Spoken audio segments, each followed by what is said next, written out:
It's the day after. We have 9 different winners so far this season, just 3 races till the in-season tournament, and hey, Ryan Blaney, well, he's burning them down. All right, we know the saying, "Be Ryan frickin' Blaney." I gotta stick with that this morning because this is a family show here. Ryan, how many people scream that at you on average in a day? More than you think. I believe it. Throughout the race weekend, it gets pretty large, but yeah, it's pretty funny. It's pretty funny to hear. It's some people say it, and there's young children around. I'm like, oh, okay, you gotta read the area. But no, it's I've been really lucky to have some super great fans through my life and career, and so I appreciate them for all their support. Yeah, I'm sure they hear much worse up in those grandstands I would during think so. during the race. Yeah, I think they'll be okay. When did Gianna start saying that to you? Like when and how? Because we saw it on the Netflix documentary, right? And that was kind of the first time. But what's prompted her to do that, and when did that happen? She started saying that a handful of months before that, probably. Just kind of, and really in her mind, it was just like be yourself. Like Hmm. don't worry about anything else. Just be you and be genuine and be who you are. And then that's just how it came out of her mouth, and it caught fire on the Netflix deal, and kind of ran with it. But yeah, she's been saying that for a good while, and it's just a good reminder, between you and your spouse's language, that it just reminds me to be myself. Yeah, sometimes you need a little bit of that from your not only your spouse, but obviously your best friend as well, That's and right. you can tell that's what she is. Okay, so it's the day after, right? Everyone wants to know how drivers celebrate a win. We were just talking briefly, probably a lot different than when you won your first back in 2017 with, probably people waking up all over the house. How'd you celebrate last night? Went to bed, got some shut eye. Celebrated a little bit with my guys at the racetrack. Before we flew out, and heck, I didn't get home till probably 2:30 in the morning. And then, I was up by 8, just not being able to sleep normally, and so yeah, it was very tame. Just getting home late, is a little rough, and you just all I could think about when I get home, because I usually when we get home, I usually kind of sit up and rewatch the race. Yeah. I'll sit down in the living room and rewatch it. Just takes a little bit of time for kind of everything to wind down before I get tired enough to go to bed. But it was such a late night last night before I even walked through the door that I was like, man, I snuck up into bed and tried not to wake Gianna up. And so, yeah, really no celebrating. I'm sure we'll figure something out. But it was a late night last night, and all my buddies were definitely probably sleeping by the time I got home. We need some better stories, I Ryan know. I'm Blaney. sorry. We all I'm getting live old. vicariously through I'm you. 31 now. I can't do it like I used to. We need you to. All right, but listen, we got to celebrate the win with you when you got out of the car. You were so jacked. You brought the flag to a fan. Listen, I absolutely adore that you do that. I think it's the best thing. What sort of, and I'm sure you've told this story, but was there a driver that you watched that did this? Where'd you get that idea? No, I really started doing it back in 2017. I and it was the first year I think that they were doing the front stretch interviews. So so that kind of changed up the whole flow of after you win the race, right? You used to just go right to victory lane and all that stuff. And then I won a Xfinity race at Dover, and when you're in the car, you're isolated from people for a few hours at a time, and you have radio communication, but you don't have any like human interaction for a Yeah. while. And the front stretch interview was neat because right, boom, you're right there, right at the front stretch with the crowd. They're excited. At least you hope they're excited. Uh, so like that was a cool moment of like sharing their energy, and you get the checkered flag, and it's like I don't need this thing. I get a trophy and things like that. So I want to just give this to a kid. I try to find a kid in my shirt, but if I don't, I just pick a random kid out and try to make a memory that hopefully lasts a lifetime. And that's kind of what, because I remember being a kid in the stands watching races and enjoying it, and pulling for drivers, and just enjoying going to the races with my family. And I guess it's my little way of kind of giving back. Say thank you uh, to not only obviously the child, but like the family for coming out, and just hopefully it's a special memory for them. And so yeah, I started doing that a while ago, and I'm happy that people enjoy it, and it's just my little nod to the lucky fan that gets to come out, and really all of them too. Yeah, I think it's really, really cool, and I'll tell you, it does translate. My kids have seen you do it. They think it's awesome. I remember being a kid long time ago, meeting Walter Payton or meeting, one of my heroes back in the day and them being very kind. And of course, you continue to be fans forever and ever and always tell that story. So it is really great. What about the burnout? So I thought it was pretty decent. And I know you said you didn't think it was, but Yeah. I do. So tell me why it wasn't decent. At what part did you go, this is not going well? Yeah, I do burnouts sometimes. I don't do them all I the love the time. Dale Inman story, by the way. That Yeah, is so good. I know Dale gets mad at me whenever I do them, but you know, it's kind of just in the moment type thing. I never really have a plan because you never know if you're going to win or not. Like I don't go into it like if I win this race, I'm doing one or I'm not doing one, and so it was just an exciting time. It's been a rocky year, so we were really excited, and since I don't do many of them, I am rusty at them. I don't do a great job, and but I thought it was okay. I give it like a 6 out of 10. I don't want to ever like create too much.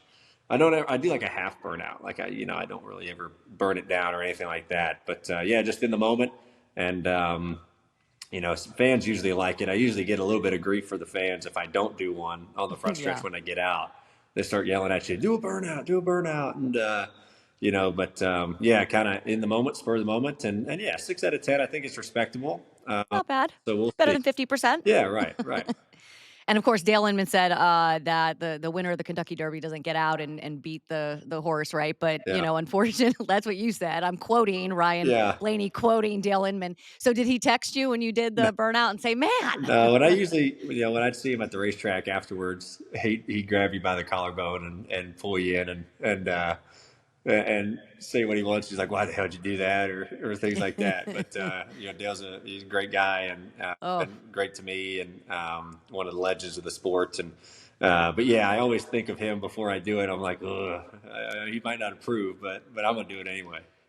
I got a chance. I got so many opportunities to spend time with Dale Inman, and you're just like, you listen to every story that he has to tell you That's right. because you're just like, oh my God, this is a history book of NASCAR. He is awesome. I wanna talk to you about. You mentioned like kind of the season.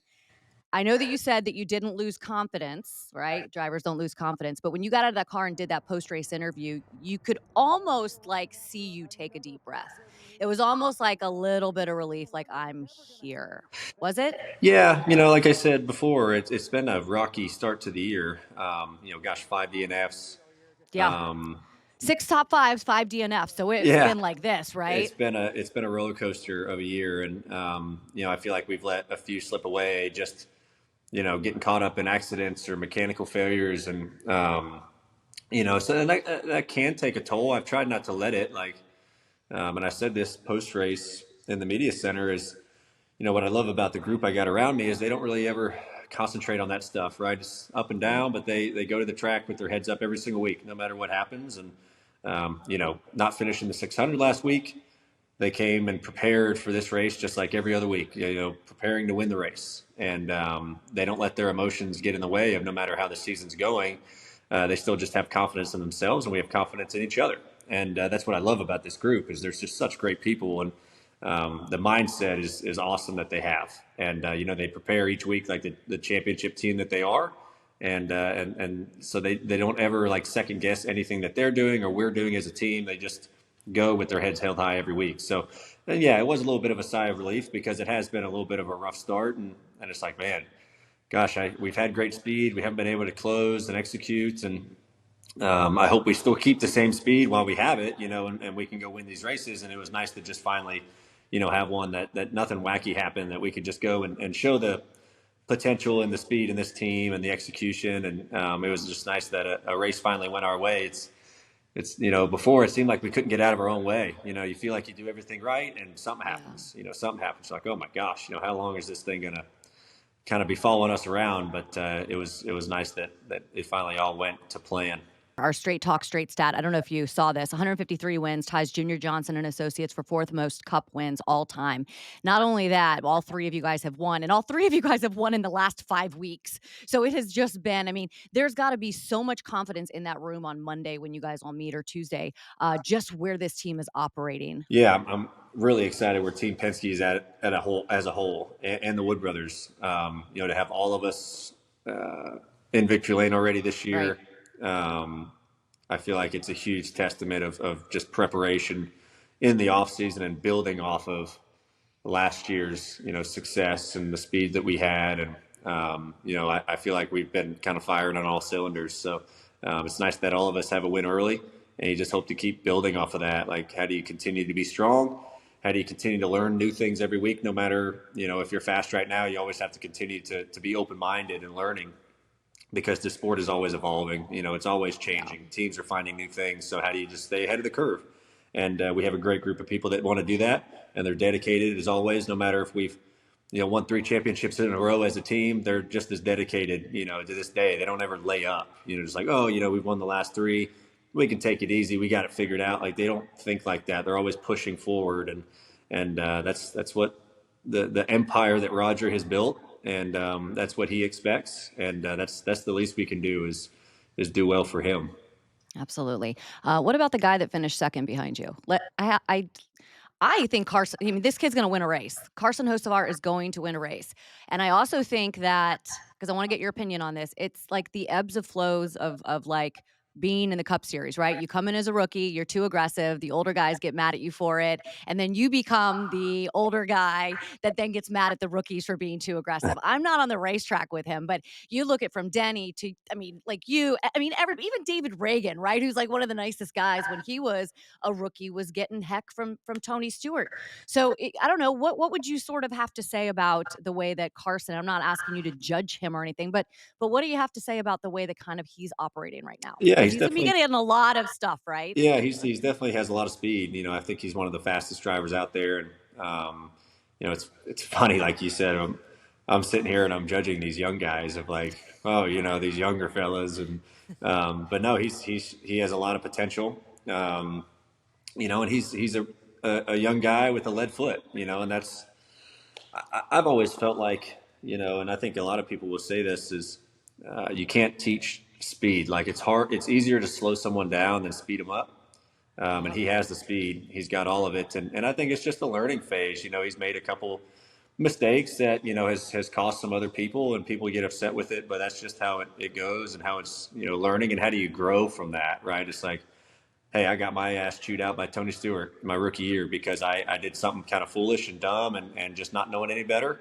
And Tony chewed me out, and I learned from it, right? And I moved on, and I tried to become a better race car driver from that. And that's just how it goes. I mean, in every Yep. sport, you look at that, that's just how it goes. And the experience level gets higher and higher. But yeah, he has a lot of potential. He showed a lot of speed last night. He's shown a lot of Mhm. speed all year, to be honest with you. And he's definitely someone that me as an old guy is going to have to be worried about for a long time until I hang it up. Wait, yeah, we all got our ass chewed out by Tony Stewart, by the way, not Yeah, only just the guys on the racetrack. yeah. Guys, yeah, people are interviewing him as well. Before I let you go, what's over your shoulder right now? Besides the fire suits, is this Uh, a parrot? a turkey, Well, a turkey. okay. Yeah, I'm like, is that a fan? It's a yeah. turkey. It's a turkey. I got him. I got him a few years ago up in Virginia. Is he on a perch? Yeah, he's got a. Yeah, he's Do turkeys sit on perches, or is that just for aesthetics in the turkeys house? can fly. Did you know that? I did not know They that, fly. no. I love turkey hunting. It's one of my Oh, favorite that's forms of hunting. awesome. I do. I don't hunt as much as I'd like to, but went up to Jeb Burton's place up in Virginia. He and Ward have an awesome property up there, and turkey hunting is so much fun to me because like I like it way more than like deer hunting or something, because you're talking to the animal, you're talking to these turkeys and trying to bring them in.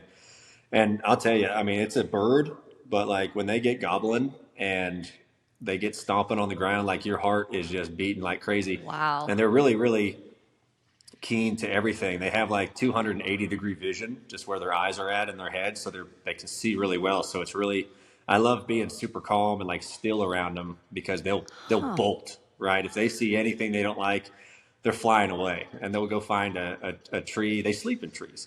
But yeah, I figured it took a lot of convincing for me to hang that up in my bar. I had to convince Gianna to let me do it. But yeah, it's a nice little aesthetic piece, and he reminds me of good times. So it's Does it have a fun. name? No, I didn't name him. Come on. Maybe I will. But Yeah. if I get back on the Yeah. show, I'll have a name for him. All right, there you go. Well, if you win again, which it could possibly happen, All especially right. this weekend, we'll have you on again, and we'll come up with a name. Perfect. Maybe I don't know, maybe Nashville. Perfect. Yeah, Congratulations there you go. on the win and on everything, and hopefully we'll see you on All Monday. right. Thanks, Shannon. Okay, bye, Appreciate Ryan. it. Time now for best day ever, and I have to give it to my girl Jordan Fish. So, not only did she make it through the Coca-Cola 600, not only did she make it through Nashville, she is very close to giving birth to their third child. Jordan, of course, the fiance to Denny Hamlin. They have been on baby watch, which means we are on baby watch all week long. Can't wait to see the newest member of the Hamlin family. Also,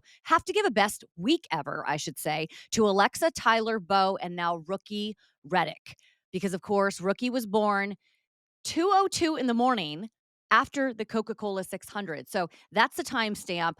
I got to know what their story is right there, right? Was Alexa in the hospital? Were they waiting on Tyler to finish the race? How did all that go down? I'm sure that we will find out as the weeks and the months progress. And of course, we can't wait to meet baby Rookie. We will see you next week here on the day after and get to talk to the winner of the Michigan race upcoming this weekend.